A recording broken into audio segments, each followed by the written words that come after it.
কোনোদিনও তোর দিকে চোখ তুলে তাকাবো না তানিয়া। কাল যখন আরেক বক্কর এসে আমার গায়ে হাত দেবে, আমাকে বিছানায় পেতে চাইবে, তখন তখন তুমি কি বলবে? আমি আর গলার ধর ছেঁড়া ফেলামো। কজনে ছিড়বে?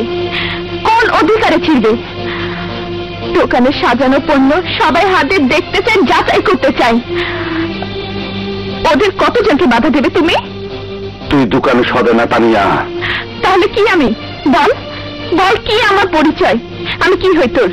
তোর বন্ধু, তোর প্রেমিকা, তোর রক্ষিত নাকি বাজার বেশ্যা?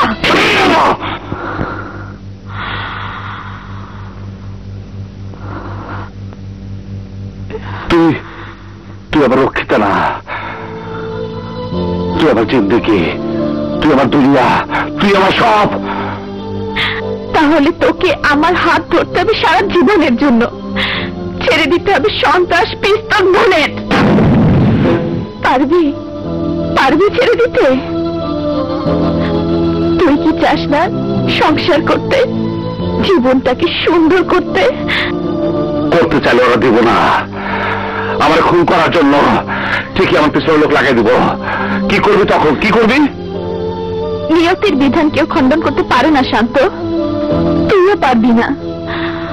কপালে যেভাবে মৃত্যু লেখা আছে সেভাবে মৃত্যু হবেই, কিন্তু কিন্তু তাই বলে নিজের জীবনটাকে অপূর্ণ রাখবি কেন?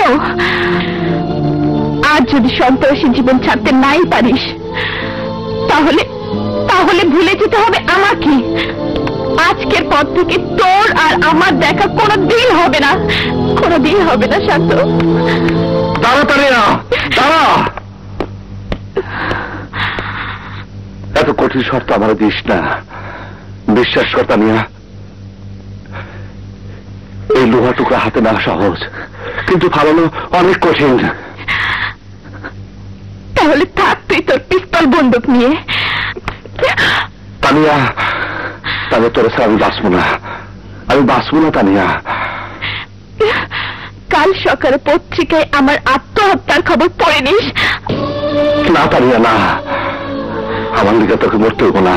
আমি আমি সব ছেড়ে দেব। তাও তুই মরার কথা কইস না তানিয়া, মরার কথা কইস না। তাহলে আমাকে বিয়ে করতে হবে। করবো। অস্ত্র, বুলেট, খুনোখুনি ছেড়ে দিতে হবে। দিব। খুশি হইছস? শান্ত, আমি খুব খুশি হয়েছি।